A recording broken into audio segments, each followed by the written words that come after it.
Hello, ladies and gentlemen. My name is Infinite Gamer, and welcome to Aimless, the podcast where we take a topic and get a little aimless with it. Today's topic: how I got my mom into anime. Okay. All right. So what are we doing? Well, today we're gonna be talking about how you got into anime.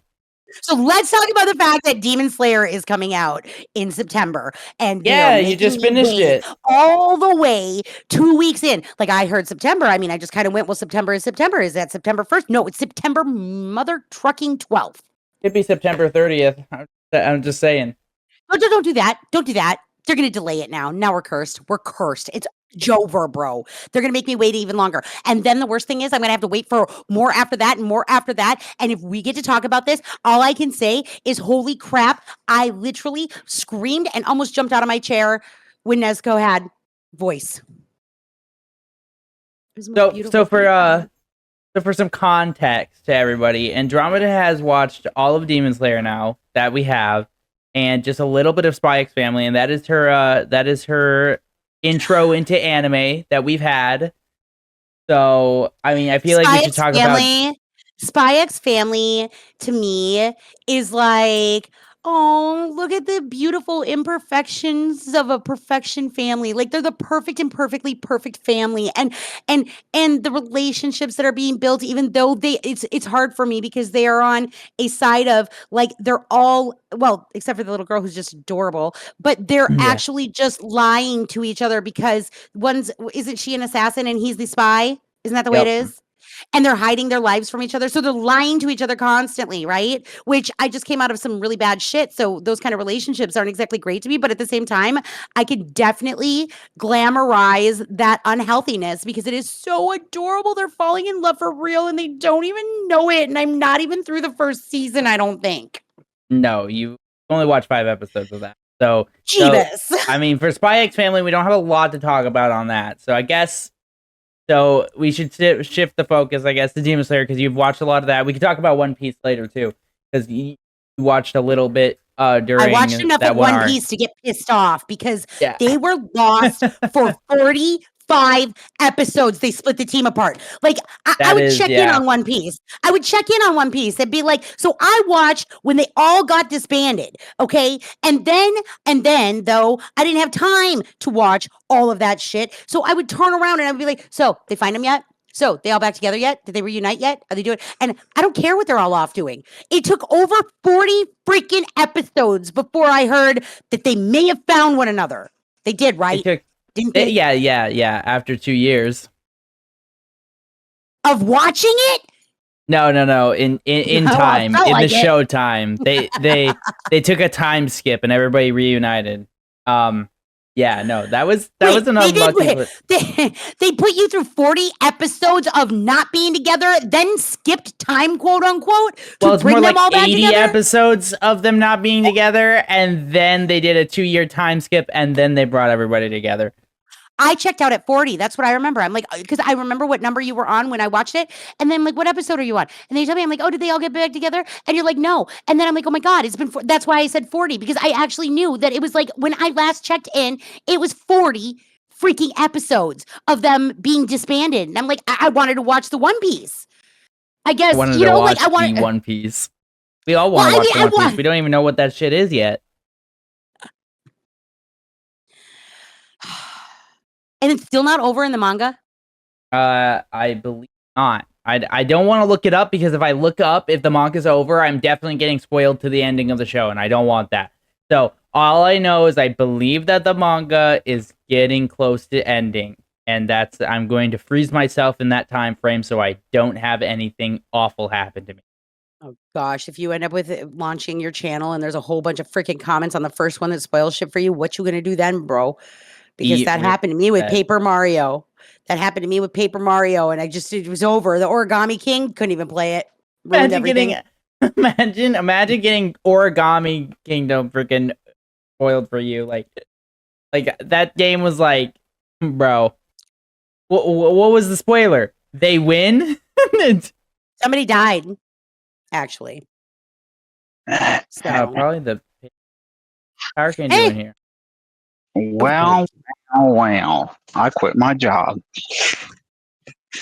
We're streaming. Well, not. We're recording, but We're just heads recording. up. Yeah, but just a heads up. We were recording yeah, you didn't quit your job though, did you?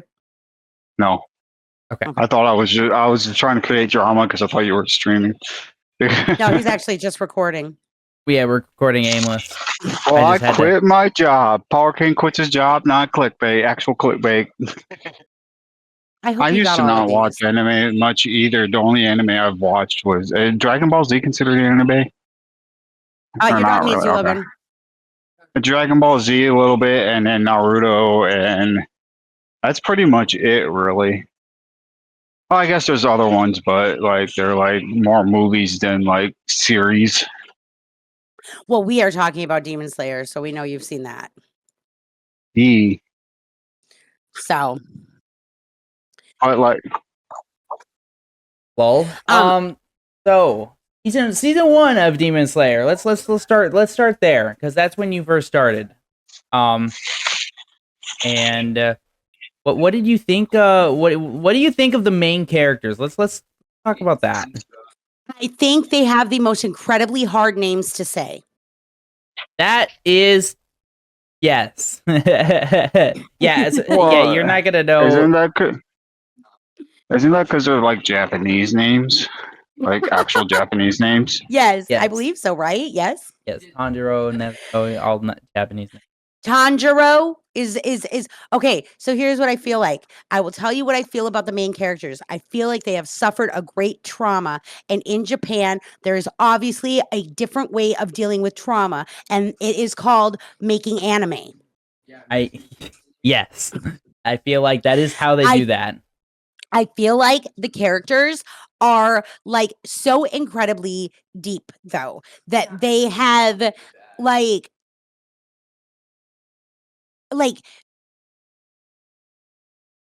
the emotional depth to each each of the characters, but specifically the main characters. I think that is really interesting to me in the artistic nature of how it is displayed, because I think I could talk about that even better than the actual character like assessment. What I would say though is that I think it's really interesting how it is artistically depicted. In order to grab the viewer and bring them into the story, you can literally, like, Tanjiro makes me feel like, oh my god, my sister might die from this, like, just like, and even though it seems like it's grandiose and it's a different style, the like, just like when they do the happy thing, what is Pokemon anime? Pokemon is an anime. Yes, Pokemon anime. Well, then I did know anime and I watched it, and my first favorite person was Ash. Yeah. Some people would argue like that Pokemon, like they get, some people get a little like iffy about it. They're like, oh, I don't know. I mean, it's anime. It is anime. It is a Japanese cartoon, and technically, that's all you need to be an anime. So, but some people are like, their outlook on Pokemon is like, but that's Pokemon kind of thing. But Pokemon is technically an anime, and a lot of the tropes are there. Technically, isn't anime a style as well? It's not necessarily a genre. Isn't anime more of a style? So, anime is a medium. Explain that. And in there, so basically, it's like, how we have like basically just TV shows. TV shows for us is a medium, and inside that medium is different genres. Oh, the medium and the style. So, okay, listen. So that you've got like, we had talk shows on TV. We had sitcoms on TV. And I don't know what you'd call Law and Order. Law and Order is not a sitcom. What's Law and Order? It's a Law and Order would be a crime drama. No. It would be called. It's called something else when it's shown at the time of that it's shown, because of its genre, because it's not a sitcom, but it's not a crime drama. You're talking about, like, you know what I'm time talking about? slots. Yeah, no, I'm talking about like okay, listen. Let me look it up. Let me see if I can look it up. What I'm trying to say, I am talking about that a little bit, but because I think a medium is going to be better explained by network television versus cable, for example. Okay, network television will then have sitcoms, docuseries, game shows, whatever, right? Like then they break them down, but you have different levels of them, right? Like Lifetime shows only Lifetime shit. You know what I mean? Discovery Yes. shows only Discovery shit. Network TV shows sitcoms, and there's something else that it's called. I don't remember what it's called. Let me just do this. Okay, like network TV versus like syndicated, or let me go pick up more of these things that I'm trying to say. Network TV refers to major broadcasts like ABC, CBS, NBC. Mhm. So NBC would be the medium that Law and Order falls under. Am I getting closer? That's what I'm trying to get to. Just no, it's a little different because technically the medium would be the network cable. Because that is how you're getting that information. Yeah, you have networks and whatnot that can stream and show different genres through the medium of network cable. Is how it would. No. That's not how it works. Network TV refers to major broadcast networks like ABC, CBS, NBC, Fox, and PBS that transmit programming over the airways and are available for free. Cable TV, on the other hand, will require a subscription and delivers the content through a cable satellite connection, offering a wider variety of channels, including premium and niche programming. Yes. So cable TV and network television, those two things, those are two different mediums, technically. Because you're getting, okay, that's what I was getting to. So it would be a medium. When you say that anime is a medium, it is like the difference because network TV is a medium and cable TV is a medium. Is that what you're saying? Yes. Okay. So I actually pulled up the definition just to make sure like I got it right on the money. And the exact definition is the means or channel through which a message is conveyed. Okay, so anime is its own medium because it is convenient. They all follow a similar method of storytelling. Even if their art is different, the story is different, the characters are different. It is the means by which they are telling it, which is then at that point, hence anime breaks down into the over emotionally exasperated animation style. Because that's what anime really is. It's all about the art style and the way that. Because I love that girl on Demon Slayer that turns around and is like, oh my gosh, and she gets so excited, and then all the little things that come out of her head, and she's like, yay me, I'm so great. That is what anime is. Sorry, I kind of lost my train of thought there, but so basically, because in anime, what a lot of people don't realize with anime is you can have different genres within it. You can have slice of life, you can have sports dramas, you can have what Demon Slayer would be considered as a shonen action anime, and that just basically is a genre devolved from shonen as the manga studio, and then shonen just makes a lot of action. Is shonen like Universal Studios, or shonen is like Disney? Yes. Is that what you're saying? Yes, shonen would be shonen, yes, exactly like that. And then I guess another way someone would describe it is DC Comics. Shonen would be the DC Comics. Oh yeah, that makes a lot of sense. Of manga, okay, if you want to think about it, or Marvel. It basically, so they have a bunch of different universes and different characters, and then their manga get adapted into anime. But shonen is known for their brand for having action manga, a lot of like not heavy on the storytelling, more heavy on action that feeds the storytelling, which Demon Slayer has a lot of, as we thank you. A lot of the story elements in Demon Slayer come from a fight. That's why you get flashbacks in the middle of it, and that would be the genre that we have stepped into, Demon Slayer. And so another thing that I was gonna ask is, how do you feel like, because you haven't watched anime, like what was your thought process? I guess I should ask first, what was your thought process on anime before you actually started watching it?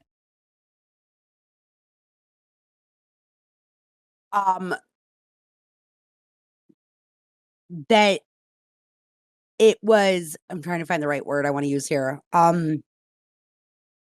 It was overbearing cartoons. No. The reason I say that is because there was like this super, I don't want to say over animated. Like, and I don't want to use the word eccentric. I'm looking for like Exaggerated is what I think. Exaggerated what is you're what I looking am for looking is. for. Exaggerated animation. Yes. There you go. That's exactly what it is. And Which that's is really that's about what I thought of it. interesting because cartoons are like just exaggerations anyway. Like that's the whole point of being a cartoon for a lot of people is like to You're kidding me. exaggerate You something. mean that Wile E. Coyote, like, and the Roadrunner can run through actual bricks and walls?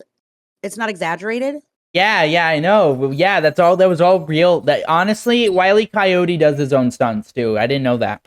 I can't wait to jump off a cliff and be able to wait and freeze in the air and look down before I fall. That is fucking superpowers, man. I heard you have to take at least 4 years of Acme before you can learn to do that. So you better get on that.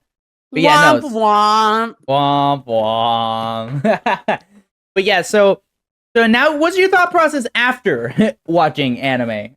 Watching all the So first of all, that actually a lot of the stories may take a long time. They remind me of Stephen King in the method of where it might take 100 pages to be able to get into it, but when it comes all around, it is some of the most beautiful storytelling and emotional. Like, I mean, it's just so good.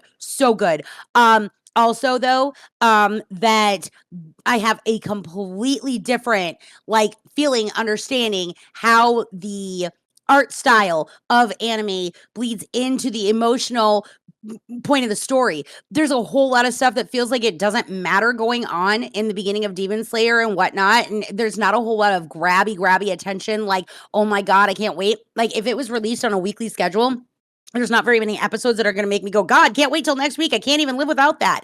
But it is the bringing each arc into its conclusion of that period that is the most epic. And if you're watching all these tiny little things, it is like all these little things matter. It is so real life based. Like so many little things that happen in life that we don't know may have an effect on our later outcome, but it all comes together at some moment. And that is what anime arcs remind me of. They remind me of us overcoming our struggles, overcoming our pain, learning the things along the way. And even though they may seem small and insignificant, it matters in the end. And I think that is just a fucking awesome. Like that is like if you can give it the attention that it deserves and not need yourself to be overly engrossed, you will be, and you will appreciate the fact that from the story, from the art, and from all of it, when it all comes together, that you know what the fuck is going on. And if you haven't paid attention to all that little stuff, you're going to find yourself a hell of a lot more lost, which just screams an in-depth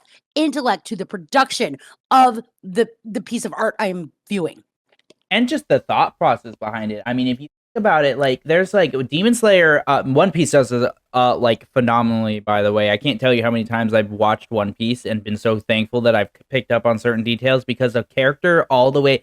In the current arc I'm watching right now, a character has returned who was first revealed 300 episodes ago. 300 episodes of this character not being spoken about, not being a thing, and he comes back, and just because I want to know who it is. It's a guy named Hyena. It's not one I know? No, it would not be one you know because you. Is the mermaid still there? I loved her. The mermaid is gone. We're done with that. But I mean, I don't know. He should come back. Never know. That's so cool. Anime loves building your world. Like just because you're done, a lot of TV shows when you're done with a character, the likelihood of them coming back or something in that like likelihood of returning or something in that nature is very unlikely. I feel like here in the West with a lot of our TV shows, a lot of our cartoons have characters who come in and then exit, and the likelihood of you seeing that character again is like we're just done. And I feel like a lot of TV shows, like if you look at Law and Order Special Victims Unit, this is actually really good. Like you have eras, like you have like the early era with Cassidy and William whatnot. Lewis. You have the William Lewis era. Yeah, and like I mean, I feel like using Cassidy as an example isn't good because he actually does come back very later on, but it's not as much of a holy He crap. wasn't much I of an need, era, yeah. yeah, it wasn't like for He him was to in the come end, back. but not in the beginning. Yeah, it was like we're bringing him back out of like fan service, not out of this is a world and he's coming back because we implemented that or we had this plan. Anime is very much about we have this like these reasons these characters do these things and they will come back and do things because this is a world. We're not just done with this character. We're not just going to throw him away. They have something they can do later on. And to bring him back is just so empowering to the viewer because you're like, oh, wow, I didn't waste my time watching this show for no reason. Like, it makes it feel like your time is valued. Yeah. But you might, if you wait to get into it, you might feel as though that's what's happening as it's happening, Like, you might feel like you're wasting your time. Like, this is stupid. I can see how people might feel that way. Okay. But yes, then if you stick with it, it's in a certain kind of an appreciation for the art at that point, where Definitely. you're able to realize, oh shit, that wasn't as boring as I thought because now it matters. I feel like anime would be like one of those things, like when I go back and rewatch an M. Night Shyamalan movie. Yes. It means so much more the second time I watch it than it does the first when I'm trying to figure it out. And I feel like if I was thinking about that, I was going to mention that to you. I kind of want to go back and watch the whole fucking series of Demon Slayer again. Yeah, actually, I think that would be a good idea just because I feel like there's going to be a lot of characters that unite. Because a lot of the Demon Slayer you watched, you actually just listened to it with like glances at the screen. Which I mean, and to be thank God. And to be fair, I was getting the story and whatever, and yes, but to also be fair, I mean, a lot of the characters sound exactly alike. that can be a problem. A lot of anime characters have that very much like that same way of speaking, like I want to say like the infliction, like. Yeah, the infliction. You have a lot of archetypes. Like, I realized, I was like, oh, you know what I realized when we started watching it yesterday? I was like, that guy's still a simp. I was talking about One Piece, but his voice sounded exactly the same because I didn't know the character.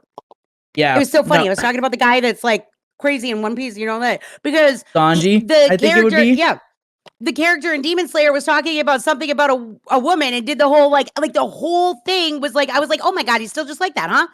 Yeah. Like, and I wasn't thinking and then I realized about halfway through the first episode, I was like, wait a minute, the simp I'm talking about is in One Piece. Why did I think he was in this one? Funny you bring that up. I was listening. Funny you bring that up though, because anime they have these archetype of characters that they like to fit in molds, and the simp is just one of those archetypes. I don't know why. I really am interested. Like Sanji's a simp. Because everybody should love Zenitsu's a simp. I feel Brock is a simp. If you go back and watch Pokemon, you'll realize that Brock's pretty fucking creepy. Really? Yeah, Brock is the same freaking simp archetype that you see Sanji and Zenitsu be. So that's crazy. That's just funny that you pull that out just because almost every anime has basically a simp character at some point.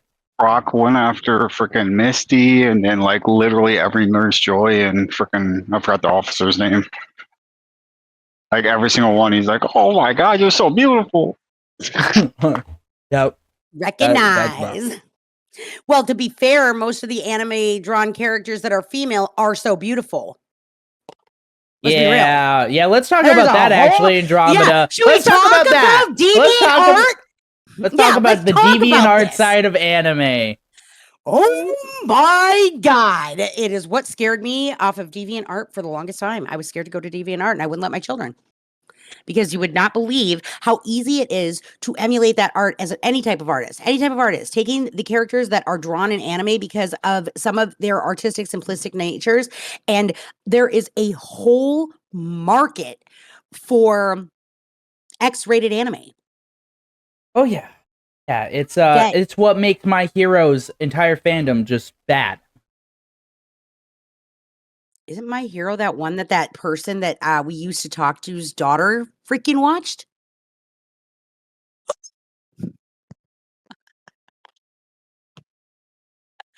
I got nothing to say. Well, Jesus. but yeah, no, anime is like, I mean, and the way I see it is like everybody like wonders like why are the women like so hot? I'm like, if you're gonna have to slave over a computer, draw these pictures frame by frame. If I'm a guy sitting at that computer, I think I'd want the woman to be pretty. I mean, even if you're a girl sitting at the computer, you might want the woman to be pretty. I mean, they are the more honestly, let's just be realistic when it comes to bodies. Women just have more beautifying features than nobody wants to look at a dick. I'm sorry, guys. Yeah, sorry, nobody my boys does. out Not there. even Nobody women. wants to Not look even, at it. No, not even women. Not even women. I mean, I've seen some nice dicks in life, but they're very few. That's what makes me sad sometimes. But anyways, speaking of, this is a cue to let you know they don't want a picture of it either. Wow. Oh my god! Wow. It just, you know what I can't think of? All I can think of is that scene out of Roger Rabbit where Jessica Rabbit comes. I'm not bad. I'm just drawn that way. Oh my god! Yep, sounds about right. If you all are enjoying the podcast, then you can find this beautiful voice on all other avenues on the internet, like my gaming channel, Infinite Gamer 326, where we document all of our gaming adventures, gaming challenges, and of course fun with Andromeda as well. Also, if you want to see us take on the IRL, you can go over to IRL 326 where we go on many real-life adventures featuring food challenges, vlogs, and along with up-and-coming anime reviews. I'm currently working on reviewing all of One Piece, so you guys can expect that at some point. So, another thing I wanted to ask, because now we've kind of talked about just the archetype of anime, and whatnot, but let's and then we talk about tropes and all of that.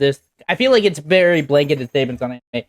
I want to ask next, what was your favorite arc in Demon Slayer itself? Okay, I don't know how to answer that because of how the arcs are, but the rise of right before Nezuko gets her voice, like the brother sister bond, the family love freaking aspect that they have going on, and I don't know what arc that is though. Is that would be Swordsmith Village? Okay, so is that an arc? Am I at least answering the question correctly?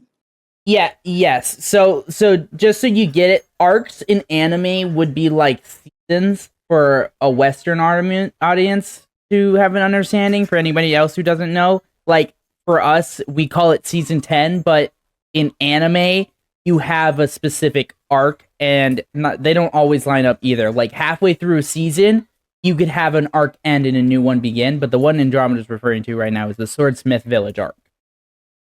Okay. So that would be my favorite. That was my most engrossing. That was the one where I couldn't turn away.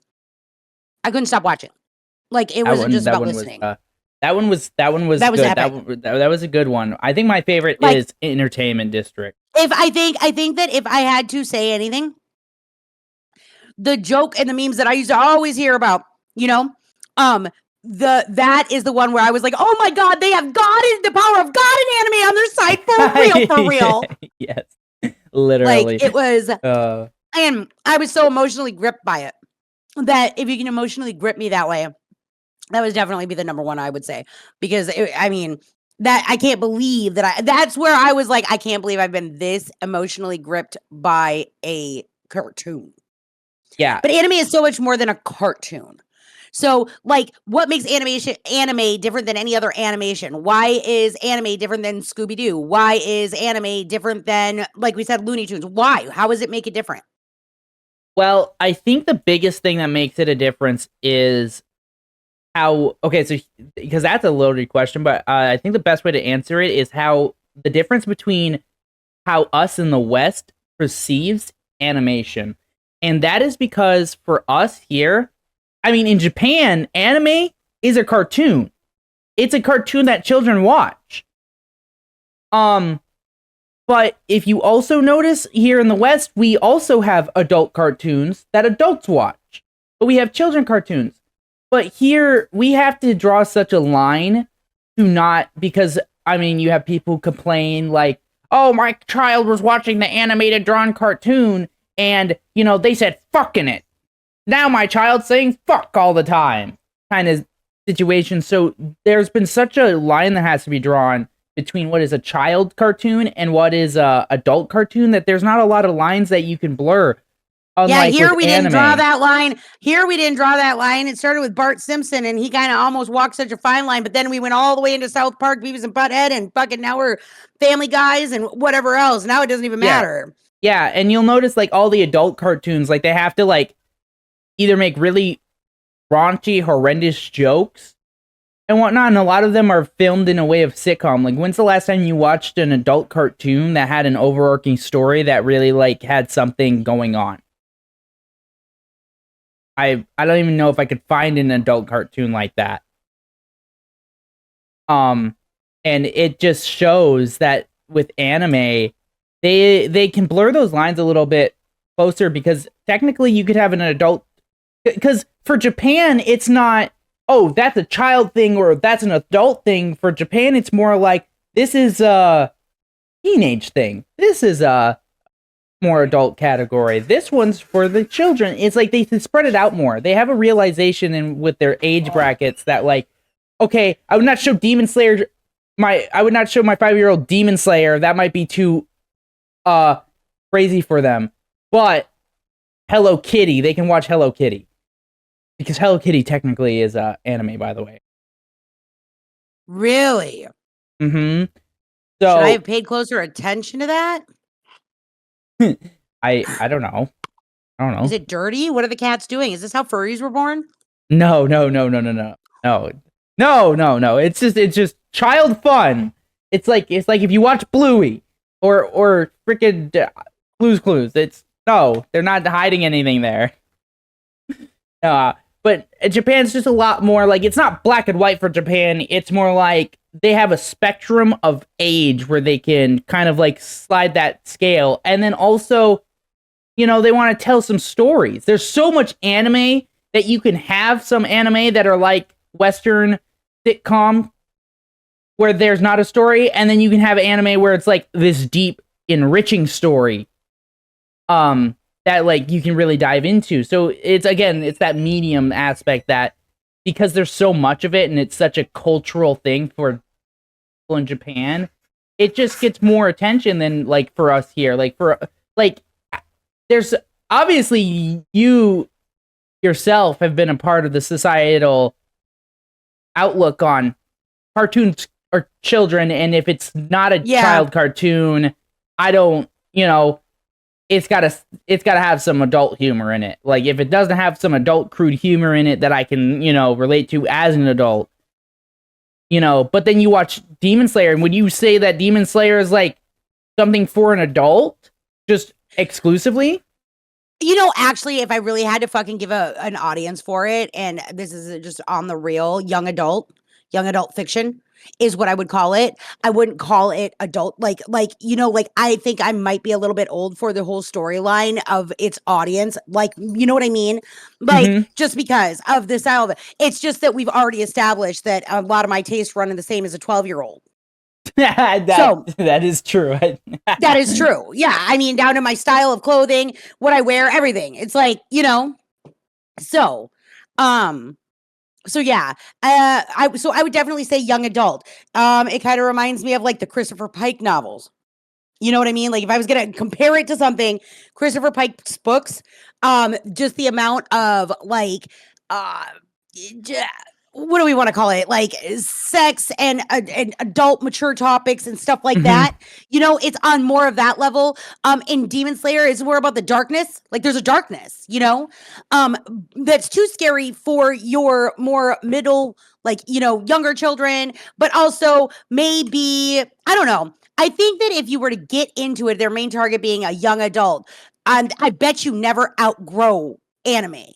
Like, but if you're going to enter it, I can see why you might not start it in your 40s. Because it might be, but if I had started watching it, like, say when I was 16 or something like that, I probably would have been hooked for life. I mean, In all That's where a actuality. lot of those One Piece fans come from. They watched it back in 1998, and then they were like, "Yep, I'm on One Piece forever," because that shit's I could see that. bussin'. Yep, I could see that. Yeah. But I definitely wouldn't talk about it being like a toddler. Like, you know, like it is not like I would not be letting 5-year-olds watch Demon Slayer. I would, and based on what you just told me about Big Hero or whatever, I'm not sure what I think about all that either. All my kids are old enough to do what they want now, so it doesn't matter to me. Well, yeah, I just don't know. The fandoms are their own thing, and I feel like I am the person who wouldn't let you play Cuphead because it said don't deal with the devil, and I just didn't like the innuendos that I did see within it. So, I mean, I would have had to look at it, you know? Yeah, no, I won't lie. Fandoms in anime, I think, would be another reason, and that thankfully you didn't really dive into that whole portion, because I could see a lot of people who do see the anime fandom and get turned off of anime just because of that. Yeah, because there are some what we call the weebs who take things a little too far, in my opinion. But yeah. Well, and those are, I think those are really everywhere. It's just that anime fans seem to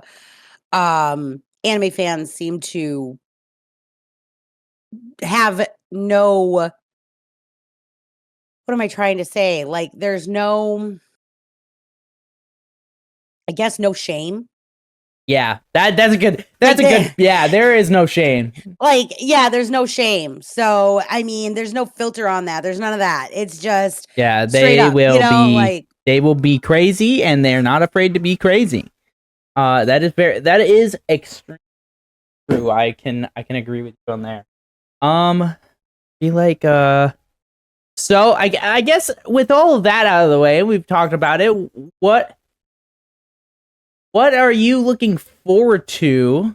Because I feel like we've taken the journey here. What are you looking forward to? I am so excited to get to the IMAX and be able to see Demon Slayer, because their art style is so gorgeous. And I've never been to IMAX, actually. So to be able to see it on a big screen and be surrounded by it, plus the company of their soundtracks and their music, not to mention, oh my God. However, I might actually, I hope I don't regress and have a real emotional conniption fit, because if anything happens to Nezuko, I might die. I really hope nothing happens to Nezuko. I don't know either. Oh my God, we're gonna do a podcast episode, by the way, breaking down the movie alongside with an IRL video of us going and experiencing the movie, and all that, because I feel like I don't want to post a 2-hour long IRL video talking about the movie, so we'll probably just end up having a podcast episode giving our deep dives on that movie when that happens, and we'll have an IRL video more for the experience of what it was like going to watch the movie and all of that. Right. Yeah. So I think that will happen there, because if I tried to put anything about us talking about the movie, I feel like we would have 2 hours of content worth to talk about, because I feel like it's gonna be a big thing. Any anime that you feel like, I guess, because you don't know a lot about them, but other than what I bring, I am a little bit excited to watch Spy X Family. I just have to, I don't like to test myself, because you have so many levels of emotional that you can handle, and right now I'm too busy rocking my own my life as a boss. I just need to make sure that my own life is under fucking control before I turn around and fucking start adding on things that can truly emotionally afflict me. And that one, it's already made me cry twice, and you said the 5th episode. Yeah. So Spy Family is it's that cute. It's the cute factor. I'm also not gonna lie. I might go back and watch me some Pokemon now, just to bring back just to realize, because I watched Pokemon all the time as a kid. I watched Pokemon more than I ever played it. Yeah. So I mean, I wouldn't mind that. I wish that Pokemon battles in the anime were what they were in the game, because holy shit, I could see that as a 10-year-old. You have your Game Boy, you got Pokemon Red in there, and it's just the sprite jumps up, and then you look at the screen and it's fucking that, and you're like, no way! There's no way that's what's happening when I press the A button. Yeah. Yeah, no, I'm excited to like be able to give the stories a little bit more attention too. Like I kind of want to rewatch Demon Slayer just so I can pay a little bit closer attention, because the moments that it like truly, truly, fully captivated me, like I'm wondering if I would be more engrossed if I wasn't just listening, because there really is something about the art style, especially with Demon Slayer. Demon Slayer is my favorite art.